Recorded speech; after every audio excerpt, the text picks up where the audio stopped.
On this week's episode, is it ever too late for a sequel to succeed? We look at Top Gun's Maverick and Avatar: The Way of Water. Also, a look back at Boston's new wave music scene of the 80s, thanks to a new documentary that's out, a review on a horror film, and of course, casting calls and what we're watching. For The Hub on Hollywood, I'm James. I'm Jamie. It's going to be wavy. Come on, join us. All right.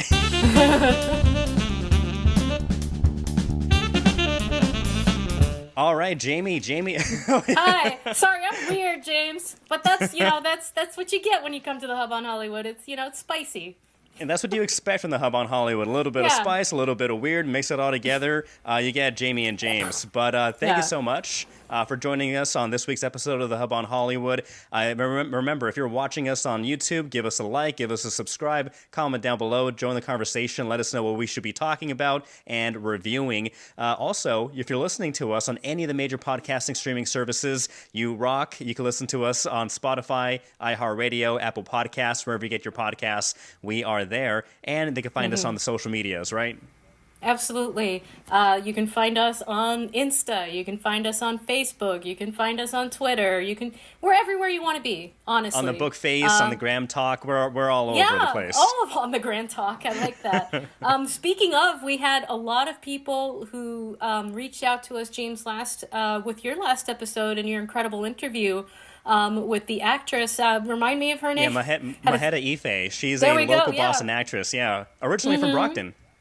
So it was such an incredible interview, and a lot of people really liked it, and they're so excited to see her being successful and up and coming. So we wish her the best of luck, and we're so happy to have folks interacting with us, and that's what we want to give you. We want to give you more of that. So we've got a great interview up ahead also today, right? Absolutely. We're going to be talking to Cole Sheeran. He is a local Massachusetts guy who made this awesome documentary looking at the 80s music scene. And so Boston is known for having so many instrumental artists break out from here. Those that, got big, those who stayed local, but still very big and very much on the radar. And so we take a little flashback in time with his documentary. But first, let me ask you, this isn't a documentary, but it's a long time coming. Feels like it should be its own documentary, but we are getting the sequels finally to Top Gun, Maverick, and Avatar: The Way of Water. Now, it's been 36 years since Top Gun was the #1 film in theaters, and it's been 13 years since Avatar. But now out of CinemaCon, people are getting their first glimpses, more so of Top Gun. That's been out for and delayed for a while. But Avatar, The Way of Water, finally coming out 13 years after it debuted. Did you watch the first one in theaters especially? Yeah. Oh, absolutely. Yeah. I was extremely excited. And that movie in and of itself was, more than a decade in the making. So James Cameron likes to take his time. He really puts, 110% in, all effort, and he delivers. He delivers stories that are spectacular and textured and in-depth and epic. They're just epic and grandiose on giant scale. But it has been a long time since that film. Yeah, Avatar has an interesting history because when it did come out, there was so much talk about it because the visuals were amazing. Something that, as you mentioned, James Cameron was working years on and only wanted to make this movie when the technology caught up with what his standards were. What his and it's vision good thing he was, waited. Exactly, this whole world and him making these breakthroughs in CGI work and all this computer generated the graphics and everything, it's amazing. And so it has a weird history, as in it's known and appreciated for the imagery and the technology behind it. When it comes to the storytelling, that's where people are a little more picky because people compare it to Pocahontas or they compare it to Dances with Wolves, as in that kind of basic formula where this outsider comes into this native land and interact with the people. He doesn't understand them, but then he learns how to respect them, eventually to love them, and then eventually fighting for them. So weird history of appreciation. And this movie, it's been getting a lot of, I would say, negative reception from those grumpy people online, where they're saying, you know The what, grumpy people. Avatar wasn't a great movie, or wasn't as great as everyone remembers it to be. So I'm not gonna see this movie and the subsequent 3 or 4 other films after this.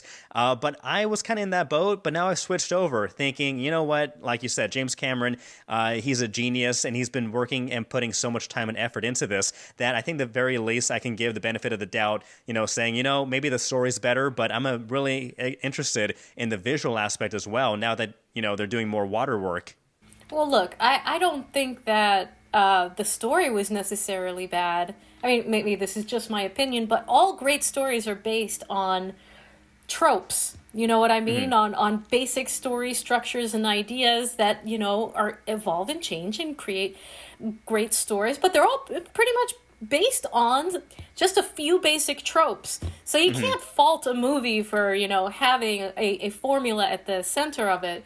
But the way that the story was told was epic, incredible, different, and very, very emotional. So I'm really looking forward to it. The only thing that I'm worried about, so the question being, is it ever too late for a sequel?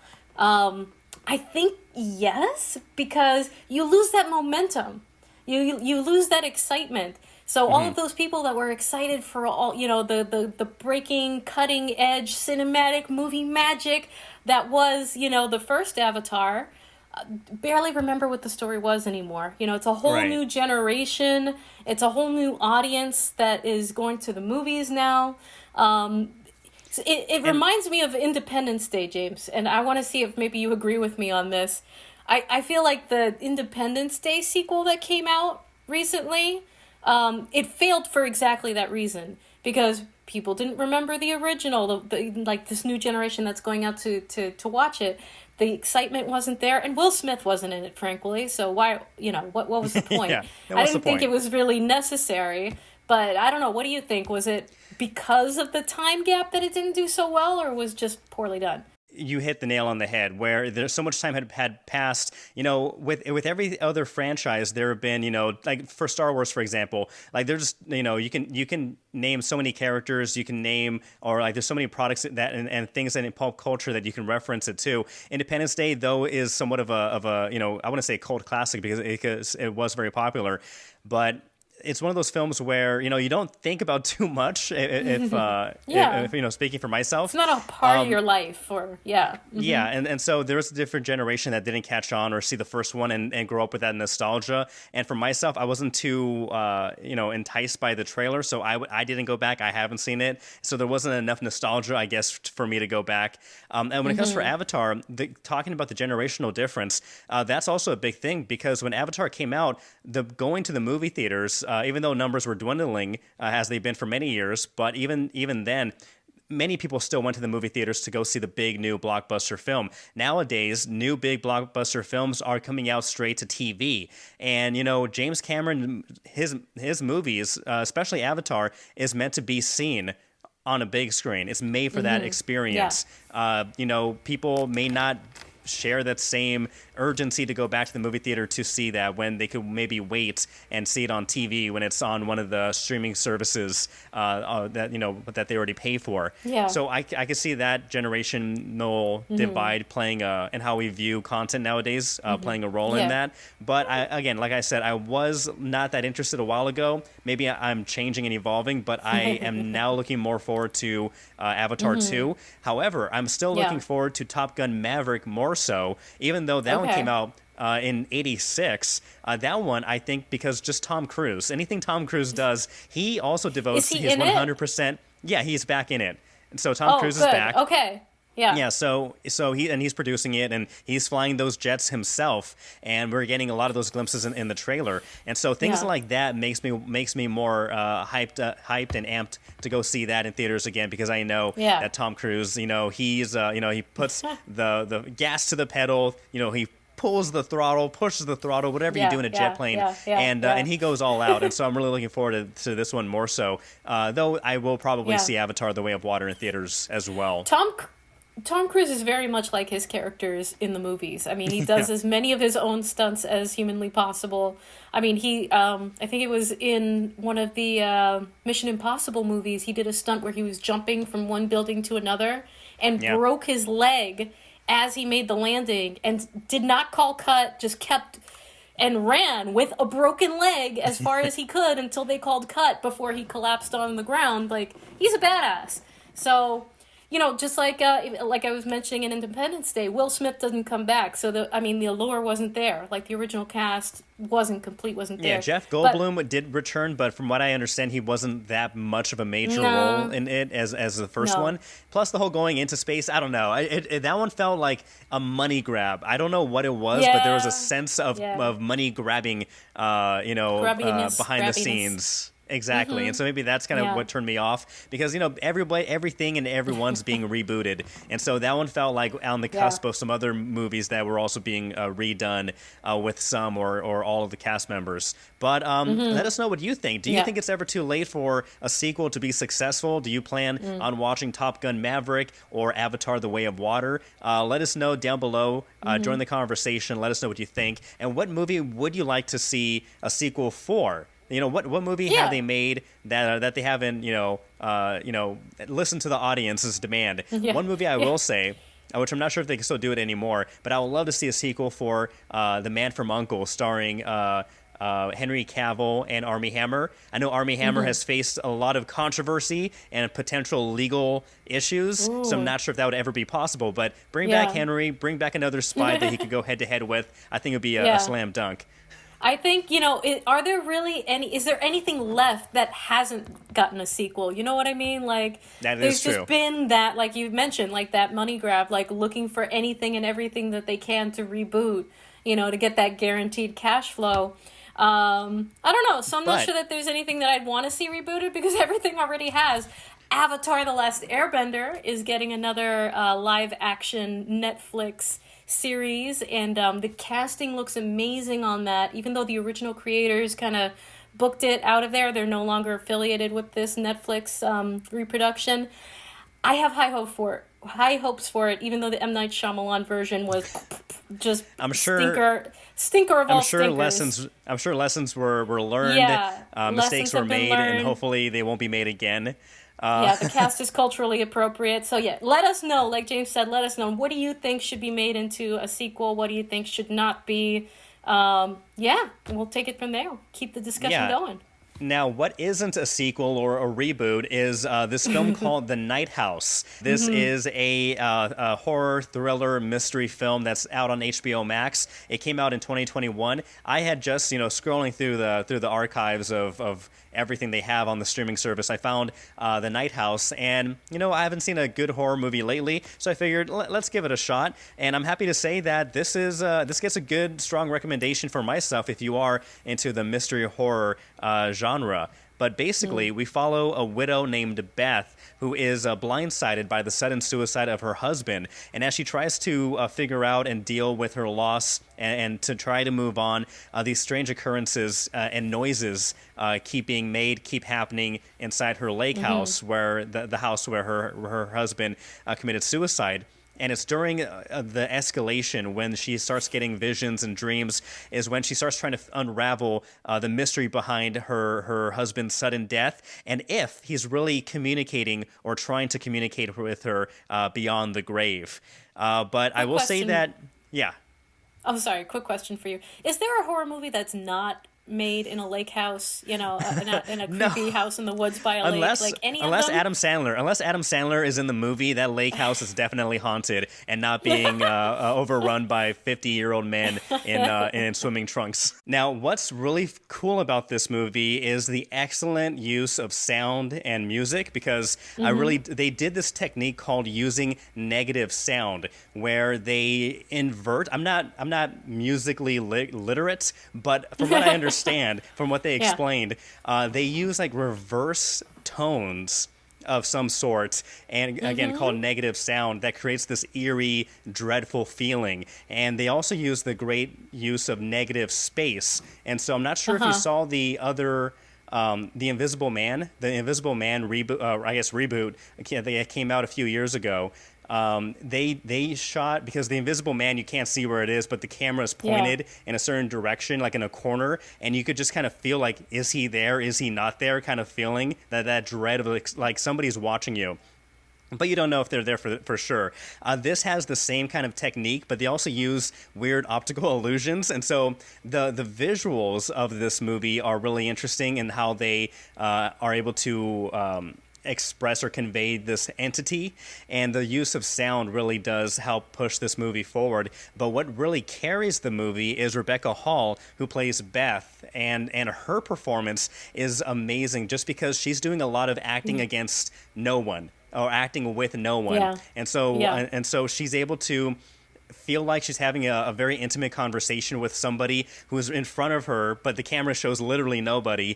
And the way she, again, the majority of the movie, she's by herself, Yeah. but you don't, but she never feels alone, and that's some of the creepy factor that Oh goes into man. this. And so I think her performance, it makes this movie, again, acting across no one is very hard to do, but she does it Yeah. in a very good job of doing it. So if you like that horror movie, that kind of suspenseful vibe, if you like The Invisible Man, that came out a few years ago, and the interesting twist that they took on that, I think you'll enjoy this movie. It's on HBO Max right now. So The Night House, I recommend that. 2 thumbs up.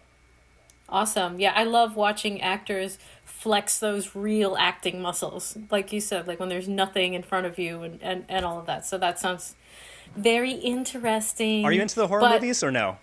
not as much. Not as much, but there have been some that are really, really great.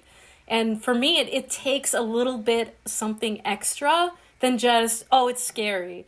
Like, it's got to be interesting. It's got to be. I like the psychological thrillers and things like that, or there's some interesting element to it, or some great acting.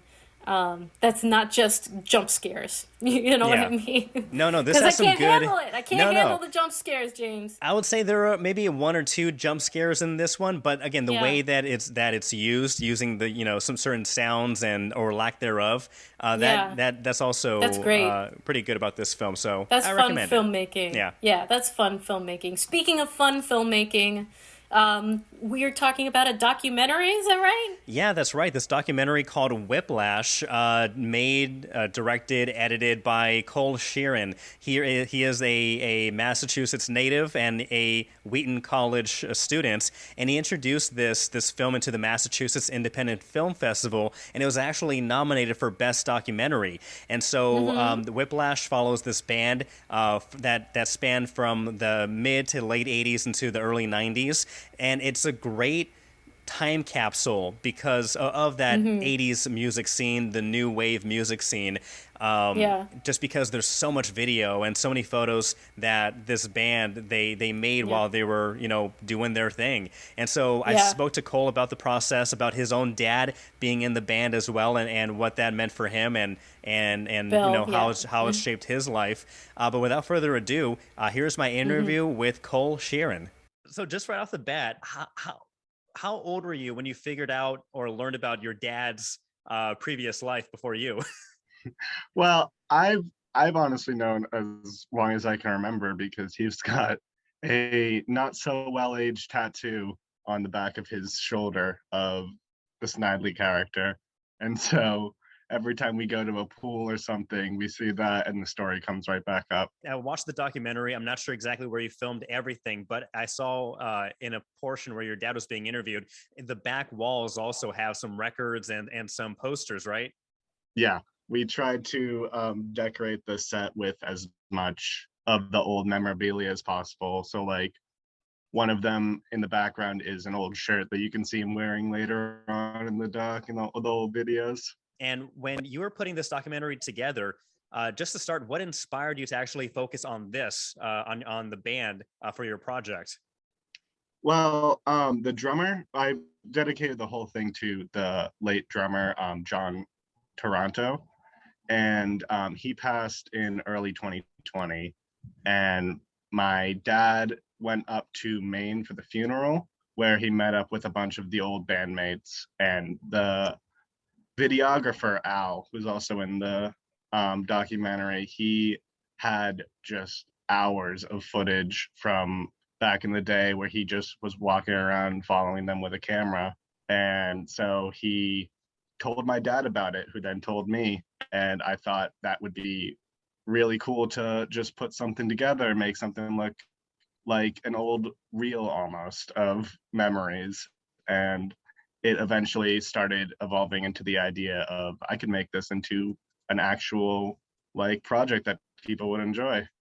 No, one thing about this documentary, as opposed to like other music documentaries, is that it's so valuable to have all those videos and all those pictures. Like, was it hard to go through it all and to pick, what to put in? Oh, absolutely. Every single file was upwards of 8 hours. So it was a lot of scrolling through and then going back and saying, oh, did that look good? And tweaking out little moments and trying to make it feel as seamless as possible. And of course, for besides John, because of his passing, it looked like you got everybody from the band involved on this. What was that process like? Was it easy to get everybody to talk about it? Yeah, that was definitely a large part of the opening process of starting to make this into a real project. The members, they hadn't talked in I think almost 30 years between the band's breaking up and our filming of the documentary. So we had to go through individually and make sure that we could even contact them before we could ask them the interview. So Al and Dennis were always going to be involved. They were still connected with my dad and a huge part of how this got started. But for most of the other members, it took a while to know whether or not we were going to get those interviews.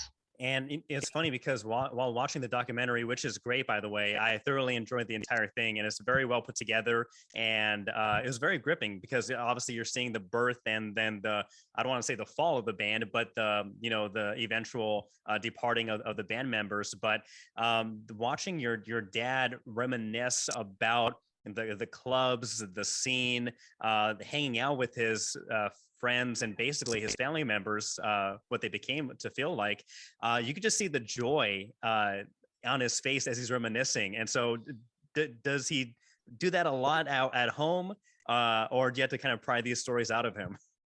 Well, thank you first of all for watching and enjoying it. But definitely, he is a storyteller. Not in a bad way or anything. I love to hear him tell me about old stuff from his past, but I've always had a pretty good picture of what he was like when he was younger because all the time it's just like we have a story associated to this specific thing in the house. You want to hear about it? It's really great.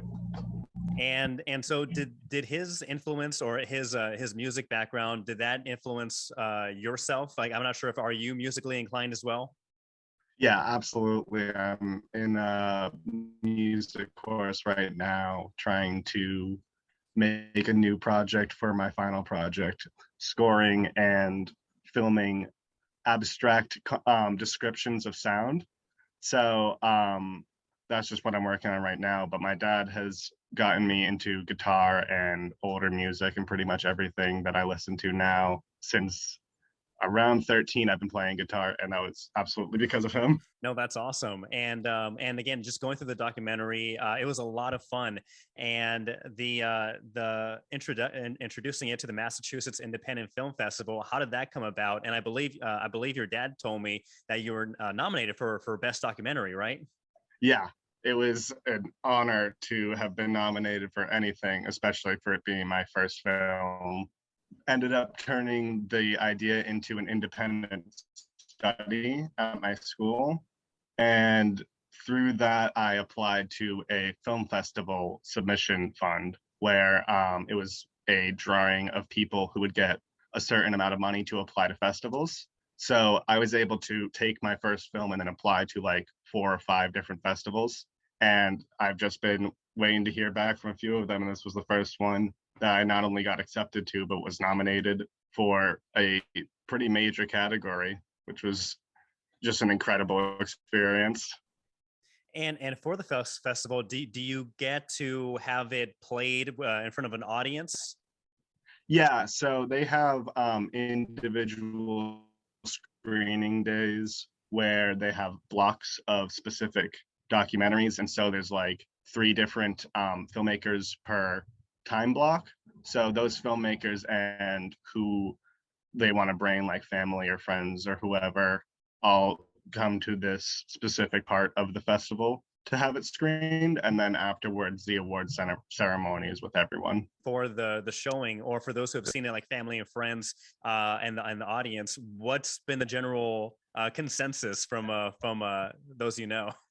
I've definitely got a lot of really great feedback on just how well it flows and giving it a reason for other people other than just family to watch, because that was a big concern for a while, is that this seems like such a specific thing that my family and the people around it would be interested in. And so I kind of had to branch that out into more general Boston music scene, and they said that that flowed really well. So it was really great. We got to screen it at a showcase deluxe for the first time it ever screened. We rented out a theater and had a bunch of family come, and we took pictures. It was really great. So a lot of really good feedback. Oh, please tell me you got a really good grade for this. Oh yeah, absolutely. I think that they just did a pass fail for that because it was hard to give it like a letter grade, but Mhm. I got a ton of great feedback from my professor who's been a huge help through the whole process. And when you're putting this documentary, Whiplash, together, which is on YouTube right now, when you're putting it together, were there any? What was, I guess, what the biggest challenge with putting this together? I know you said that for each file there's like 8 hours worth of material to work with, but for you, what was like the hardest thing to do? At a point, the project got so big that my computer stopped being able to handle it. So, by the time I got to like the 45-minute mark, it's about an hour. I ended up having to cut it down to 52 minutes for festivals, but there's another cut on my YouTube too, like the original cut. It it got to a point where the project was very hard to deal with in any detailed capacity. Like I would zoom in and the project would crash.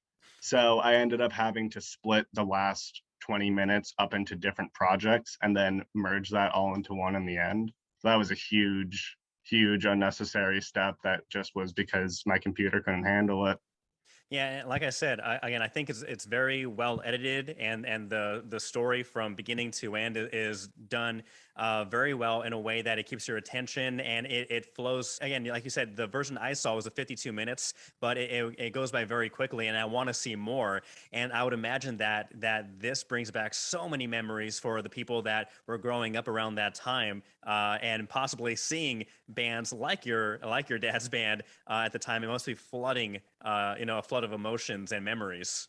Yeah, absolutely. One of the most enjoyable parts of it being such a specific band to a specific area of Boston is that a lot of people do remember going to see them or a specific show or a couple of songs. And it's really nice to have been able to give that to people in a way where you can just go on YouTube and watch it for a little while and just have that memory be seen in person. It's a really great feeling. All right. Well, I'm looking forward to like hearing anything regarding the other film festivals that you've submitted this into and for. Where can people find you? Where can people find the documentary and learn more about it? The documentary is on YouTube. If you just look up Cole Sheeran with an I, not an A, and Whiplash, it should come up. And then I'm also on TikTok and Instagram, just at Cole Sheeran one. All right, perfect. Well, Cole, again, thank you so much for your time. And again, for those watching this, I do highly recommend watching Whiplash. If you are from the Boston area, I'm sure it's a blast from the past, and it's one that you'll definitely enjoy. But Cole, again, thank you so much. I really do appreciate it. Thank you. Thank you so much for having me. Okay, James. So, how much do you love the name Snidely Whiplash for a band. It's really good. Yeah, as Cole Isn't said, it? as Cole said, his dad has a tattoo of Snidely Whiplash on his shoulder that he Yeah. may or may not regret. But for a band name, it doesn't get any better than Yeah. that. I loved growing up watching Rocky and Bullwinkle Yeah. and Boris and Natasha and Moose and Squirrel and all of them and Dudley Do Right and all them. So that's just so fun. No, a lot of fun. Kudos on the band name, Bill. There we go. So great interview again, James. And if you want more stuff like this, join us, Hub on Hollywood. Find us everywhere that you are. Listen on all of the major podcast streaming services. We're on YouTube. We're on Instagram, Facebook. What's the other one? TikTok. And Twitter. So join the conversation. Are you a local actor, who's got something to show off? Reach out to us, and we want to talk to you and get you on the Hub on Hollywood, and learn more and get all of this exposure for our incredible acting, scene here in New England. Yeah. So many projects, so much great talent. It's an exciting place to be, James. That's why we're here. Let's just kick it off with the latest round of casting calls locally, and we'll start with Boston Casting. So Boston Casting, they're looking for Hispanic infants for a photo shoot. So if you got a cute little Hispanic baby, this role is for you. They're looking for newborns to 1 year old to 1 year old. Yeah, this shoots on May 4th in Foxborough, and it is a paid opportunity. So if you have a Hispanic baby, you can submit your name, their name, Yes. or the guardian's name, along with cell phone, email, photo of the baby, date of birth, and where you're currently living. Send all of that to Boston Casting Submit 5, the number 5, Boston Casting Submit 5 at gmail.com. And in the subject line, you're going to want to put Hispanic infants / your name. That's pretty cool. Yeah. That is really cool. My Hispanic babies are a little too old for this one, but that's great. So I've got Slate Casting is looking for real families and couples for an upcoming commercial project. Pass this along to anyone who you think might fit the bill. They're looking for a real family of 4 with a dog, any kind of dog, and real couples age 55 plus. It pays very well. If you are cast, so the shoot will be taking place in Maine on May 26th. So you have to be available to go there, and on that date, no acting experience necessary, just a natural family, natural couple. If that sounds like you or someone you know, you're going to want to email slaterealcasting@gmail.com with the names of everyone, the ages of everyone, a few current pictures, including the dog. You got to show them the dog. Got to. Tell them the city and town that you live in and the best contact information for you for that one.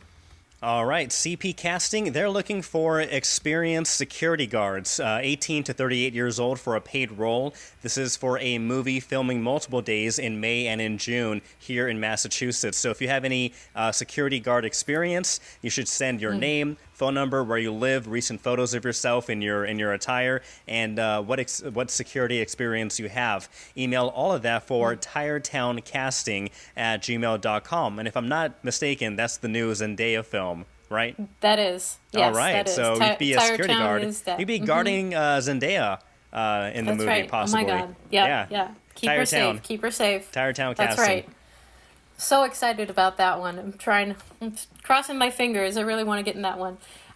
Okay, so Gilded Age Season 2 on HBO is filming in Rhode Island. They are, this is through Grant Wolfley Casting, and they are looking for stand-ins. It's a really great gig to be a stand-in, if you can do it, because you get to work on set every day that actor is on set. You are on set, because a stand-in comes in before the actor, stands there for the camera, helps them do all the blocking. It's a really cool gig. You get to hang out with the actors. So they are looking for stand-ins able to able to portray Caucasian men 5'8" to 5'10", bald. They're looking for Caucasian men, dark brown hair, 5'8" to 5'10", also. So brown hair, not bald. They're looking for Caucasian men, dark brown hair, who are over 6 feet tall, in their 20s to 40s.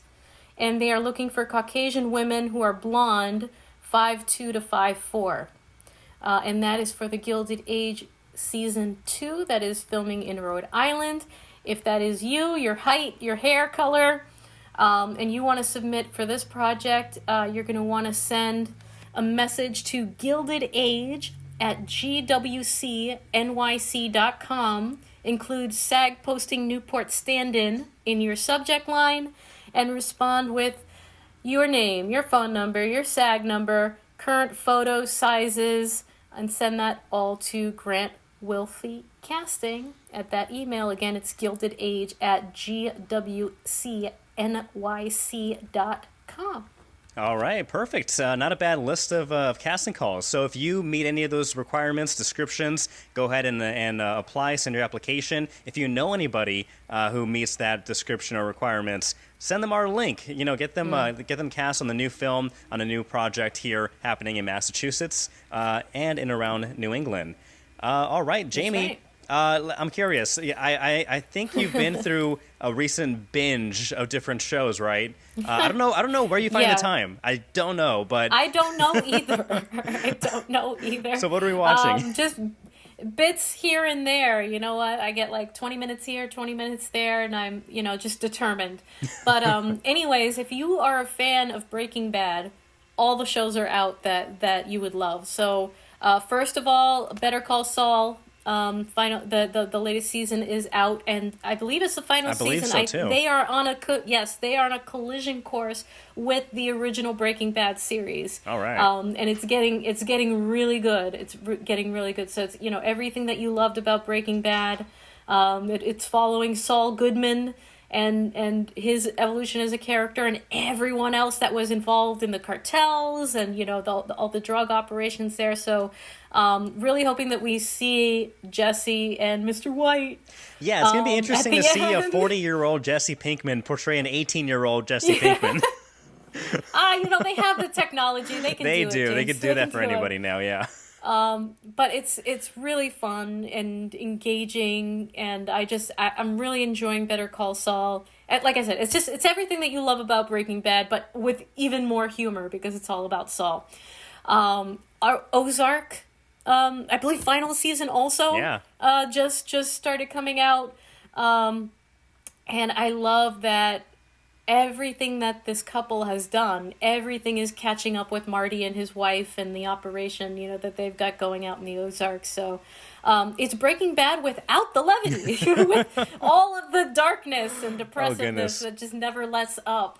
My husband likes it. I can't watch too much of it because it like weighs down my soul. Yeah. I'm like, oh my God, like there's I'm in the no opposite let boat. up. I'm in the opposite boat right Are now. you? I'm watching the complete opposite. My fiance and I have gotten into the latest season of Selling Sunset. Do you know that show with the No. Hollywood Hills reality TV show of realtors who have this ridiculous amount of drama that nobody else has? It's gaudy. It's like narcissistic. It's hilarious and tragic at the same time. It's hot garbage, but it's some of the best reality show out there right now on Netflix. Selling Sunset. So I'm going in the complete opposite direction It's of hot grim and garbage. brutal. I'm going into ditzy, turn my brain off, and watch the train wreck. You gotta have some of that. Look, I'm okay with the dark stuff as long as you have a break, as long as you have some levity, as long as you have Some time to some exhale. let up. I don't even know. I can't stand the ditzy hot garbage either. Like I don't know. I need This something one's in the different. middle. This one hits different. Like I can vouch Yeah. for it. And speaking of Zendaya, James, I'm just catching up on season 2 of Euphoria, and honestly, the only thing that I can say about it is holy cheeseballs. Like, what? Like, it's so intense. High school. in- Who'd have thunk it? in this amazing I don't want to say glamorous, but Like in this glam. incredible way, like the glam shots. There's like a lot of glam shots in this, and you get pulled in, and it's like it's pulsating, it's vibrating. I don't know, like you feel the heartbeat of the show, and everything is like through Zendaya's eyes. She's like this perfect character in the middle of all of this chaos to kind of like transport the audience through. And I love that too. And I love the cinematography, and just the honesty of all of these characters. And it is so easy for it to be like too much and trashy and fake. But they no, they maintain the authenticity of all of these characters in like such a good way. So I'm just Euphoria season 2. If you haven't started, go back to season 1 if you want to. I don't know, just enjoy it. Like, Zendaya is incredible. All of the characters in this are incredible. Love it. All right, go Zendaya. So yeah, let us know. Are you watching Euphoria? Are you entranced, just as entranced as Jamie is? Also, do you check out Better Call Saul? And answer the question, is it ever too late for a sequel? Let us know down below, as well as your thoughts on the Night House and the documentary on Whiplash. Are you from the Boston area? Do you remember Snidely Whiplash? Do you remember rocking in those really cramped, hot, sticky clubs back in the day? Comment down below. And let us know what we should be watching next and what we should be talking about. But yeah, for the Hub on Hollywood, thank you so much for watching us. Catch us next week. I'm James. I'm Jamie. We'll see you then. Bye.